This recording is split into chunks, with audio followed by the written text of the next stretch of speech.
안녕하세요. 그나무교회입니다. 4월이 코앞인데도 난방을 멈출 수가 없는 날들입니다. 따스한 봄볕이 간절히 기다려지네요. 원래 대화의 중요성은 얼굴과 얼굴을 맞대고 함께하는 데 있죠. 월요일입니다. 상황이 여의치 않다면 문자로 보내는 텍스팅보다는 전화를 걸어 아주 잠깐이라도 목소리로 만날 수 있다면 더 좋겠죠? 서로를 격려해보는 건 어떨까요? 누가복음 출발합니다.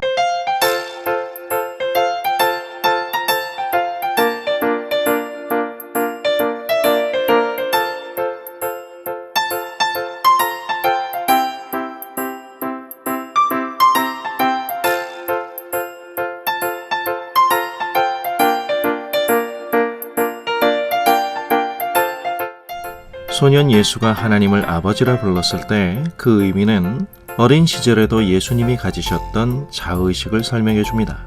훗날 이 문제로 유대인들이 예수님을 죽이려 한 것은 이 표현이 하나님과의 동등을 의미하고 있기 때문이었습니다. 기억하시나요? 유대인들이 예수님께 붙인 죄목이 신성모독이었습니다. 사람으로서 자신을 하나님이라고 말했다는 것이죠. 12살의 어린 소년이었지만 예수님은 자신이 성부 하나님과 동등한 성자 하나님이심을 분명히 의식하고 계셨던 것입니다.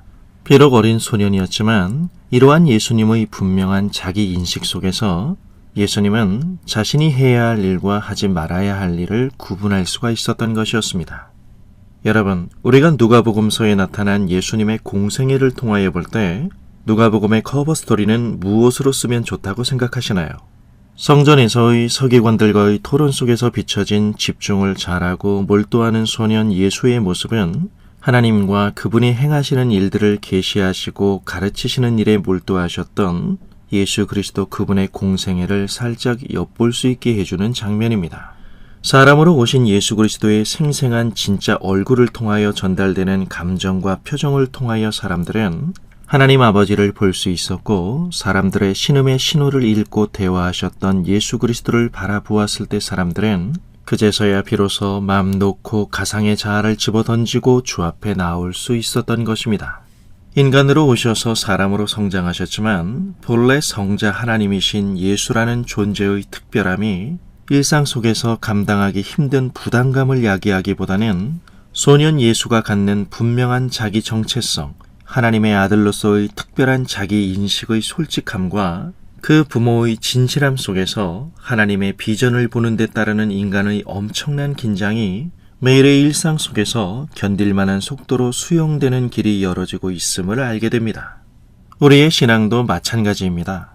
우리의 신앙이 신속한 응답은 아직 아니지만 우리가 주님을 향한 현명한 응답을 향하여 나아가는 긴 여정은 새로운 것을 찾는 것이 아니라 새로운 눈을 갖는 것입니다. 그것은 예수 그리스도의 말씀과 삶에 나타난 하나님의 치밀한 계획을 보는 것입니다.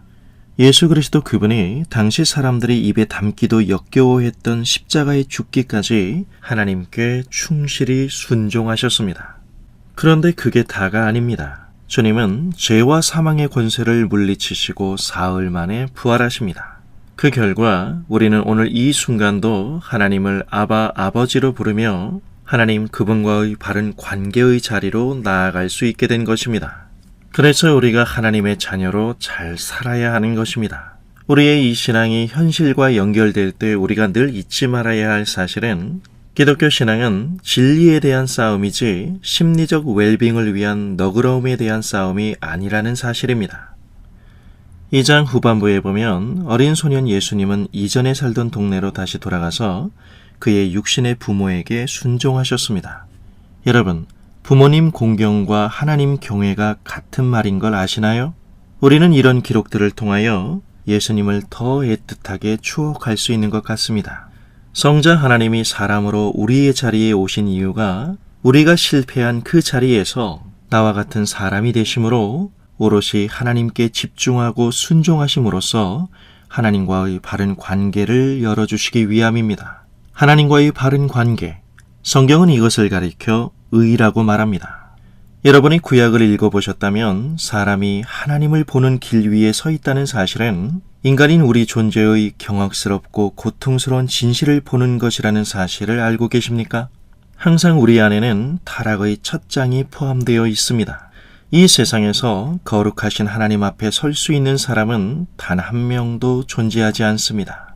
하나님을 단지 낭만적으로 해석하는 인간의 그런 순진한 기대가 통하지 않는 것, 인간의 존재가 공의로우신 하나님 앞에서 무엇인지를 역사 속에서 규정짓는 가장 경악스러운 사건이 바로 십자가인 것입니다. 죄를 용서하시지 않고 반드시 그 죄값을 치르게 하시는 하나님의 공의가 어떻게 하나님의 사랑으로 만날 수 있는지를 우리는 예수 그리스도의 십자가에서 보는 것입니다.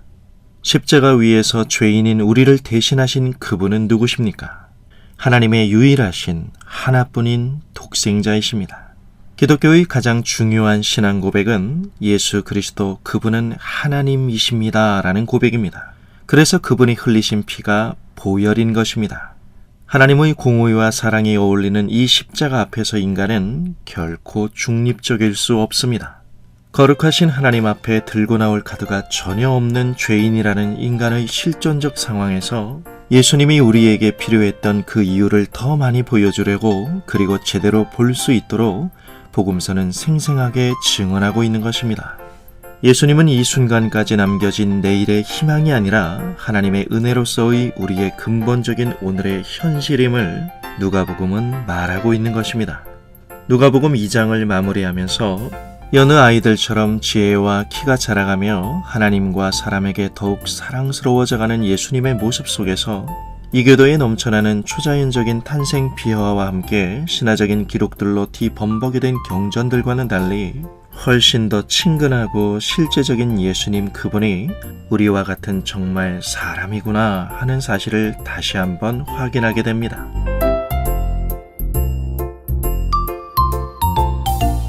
솔직히 살다 보면 바쁜 일상 속에서 가끔씩만 하나님을 주목하는 것도 사실입니다. 이번 주에는 바쁜 일상 속에서도 더 많이 하나님께 주목해보는 건 어떨까요?